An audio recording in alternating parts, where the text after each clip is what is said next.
Son of Bengal বাংলার খবর, আপনাদের সাথে আপনাদের পাশে। বাম সমর্থিত সিপিএম প্রার্থী নারায়ণ বাবরি আজ রানীগঞ্জের শিয়ার রোড বড়বাজার সহ বিভিন্ন এলাকায় নির্বাচনী প্রচার করেন। তিনি জনগণের সাথে কথা বলেন এবং কেন এই নির্বাচনে বামপন্থীদের আবার জিতিয়ে আনার প্রয়োজন আছে তা মানুষকে বোঝানোর চেষ্টা করেন। এই সময় তার সাথে দেবীদাস ব্যানার্জি, কল্লোল ঘোষ, সুপ্রিয় রায়, গৌরব ঢাল্লো, মনোজিৎ ঘোষ সহ অন্যান্য সিপিএম নেতা ও কর্মীরা উপস্থিত ছিলেন। এ বিষয়ে বামপন্থী প্রার্থী বলেন, গত 15 বছরে তৃণমূলের শাসনকালে রানীগঞ্জ যেভাবে পিছিয়ে যাচ্ছে তা থেকে মুক্তি দিতে বামপন্থীদের জিতিয়ে আনা অত্যন্ত জরুরি। তিনি বলেন, মমতা বন্দ্যোপাধ্যায় আজ পুনর্বাসনের কথা বলছেন, কিন্তু এতদিন কোথায় ছিলেন? তিনি বলেন, রানীগঞ্জের মানুষকে এখান থেকে সরিয়ে দেবার জন্য এইসব কথা বলা হচ্ছে। মমতা বন্দ্যোপাধ্যায় বলেন, তিনি মানুষকে ভাতা দিচ্ছেন, কিন্তু বামপন্থীদের আমলেও এটা হতো, তবে বামপন্থীরা ভাতার সাথে সাথে রোজগারের ব্যবস্থাও করত, যা বর্তমান কেন্দ্রীয় সরকার ও রাজ্য সরকার কোনোটাই করছে না। এসআইয়ের প্রসঙ্গে তিনি বলেন, এটা কেন্দ্র ও রাজ্য সরকারের ষড়যন্ত্র, যাতে পিছিয়ে পড়া শ্রেণীর মানুষের নাম কেটে দেওয়া যায়, কারণ তারা বামপন্থীদের সমর্থক। তাদের নাম কাটার জন্য এই ষড়যন্ত্র করা হয়েছে। Bureau report, son of Bengal বাংলার খবর।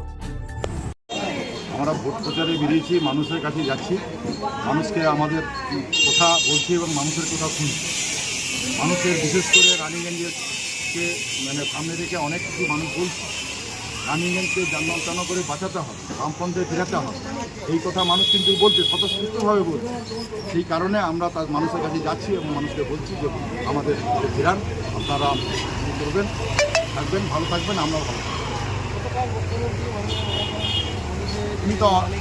উনি তো প্রায় বলেন, শুধু কালকে কেন, গতকালকে কেন, প্রায় দিন তো বলে রানীগঞ্জকে 10 লক্ষ টাকা দিয়ে রানীগঞ্জকে প্রতিটা মানুষকে পুনর্বাসনের জন্য বলে চলে যেতে, ছেড়ে দিতে এখানকার। তার এইখানকার এতদিনের পুরনো শহর আমরা বারবার করে মহকুমার দাবি করেছি, রানীগঞ্জকে মহকুমার করতে হবে। তো সেই দাবিকে সামনে রেখে আমরা আমাদের লড়াই জারি আছে। কিন্তু তারা আজকে সরকারে এসে এই সমস্ত জিনিসগুলোকে তারা বঞ্চিত করেছে মানুষকে, এবং মানুষকে আরও রানীগঞ্জকে তুলে দেওয়া, রানীগঞ্জকে দীর্ঘদিনের পুরনো ঐতিহ্যকে সরিয়ে দিয়ে রানীগঞ্জকে অন্য জায়গায় মানুষকে পাঠিয়ে দেওয়া যা পরিকল্পনা গ্রহণ করছে, তার বিরুদ্ধে মানুষ এখন বলছে আমাদের যে আপনারা আসুন, যার ফলে আমাদের বামপন্থীদের তারা সমর্থন করছে। अच्छा, पब्लिक को देखा जा रहा है सर कि पब्लिक को टीएमसी एक तरफ कह रही है कि 1500 रुपया, फिर बीजेपी कह रही है 3000 रुपया, तो ये पैसा से तोला जा रहा है या फिर लोगों को नौकरी चाहिए? ভাতাতে কোনো সরকার চলে না, বামপন্থী সরকারও ভাতা দিত এবং কর্মস্থানও দিয়েছিল মানুষকে, ঠিক আছে, শিক্ষার ব্যবস্থা করেছিল, কর্মস্থানের ব্যবস্থা করেছিল।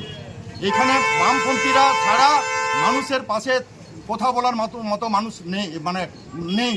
এই রাজনীতি দলগুলো তারা হচ্ছে নিজেদের আখর গুছানোর জন্য, নিজেদের লুটপাট করার জন্য। আপনারা দেখছেন তো, কয়লা চুরি, বালি চুরি, লোহা চুরি, শিক্ষা চুরি, চাকরি চুরি, সব তো চুরিতে তারা লুটপাট করেছে, এবং সেই লুটপাটে আজকে মানুষকে কোন জায়গায় ঠেকিয়ে দিচ্ছে। রানীগঞ্জের মানুষ দিনরাত চিন্তা করছে রানীগঞ্জ থাকবে কি থাকবে না। কয়লা খনির মানুষ চিন্তা করছে যে কলিরে থাকবে কি থাকবে না। গ্রামের মানুষ গ্রামটা থাকবে কি থাকবে না তারা চিন্তা করছে, যার জন্য বামপন্থী বিকল্প তারা চিন্তাধারা করেছে যে বামপন্থীদের ফিরিয়ে নিয়ে আসতে হবে। এই বিষয়ে নিয়ে হচ্ছে পরিকল্পিতভাবে তারা দুই সরকারে, রাজ্য সরকার আর কেন্দ্র সরকার, দুই সরকার মিলে শ্রমজীবী খেটে খাওয়া মানুষ, গরিব শ্রেণী মানুষের নাম যাতে বাদ পড়ে, তাহলে বামপন্থীরা ফিরতে পারবে না। বামপন্থীর যা লড়ুকো লোক তাদেরকে রাখলে তারা তাদের হয়ে কথা বলবে, সেই জন্য তাদের নামগুলোকে বাদ দেওয়া হয়েছে, পরিকল্পিতভাবে দুই সরকার মিলে করেছে এটা। নমস্কার, আপনারা দেখছেন সন অফ বেঙ্গল বাংলার খবর। সন অফ বেঙ্গলের মাধ্যমে প্রত্যেকটা খবর সবার আগে আপনাদের কাছে পৌঁছে দিই আমরা। সন অফ বেঙ্গলের প্রত্যেকটা খবর ফেসবুক, ইনস্টাগ্রাম এবং ইউটিউবের মাধ্যমে শেয়ার করা হয়।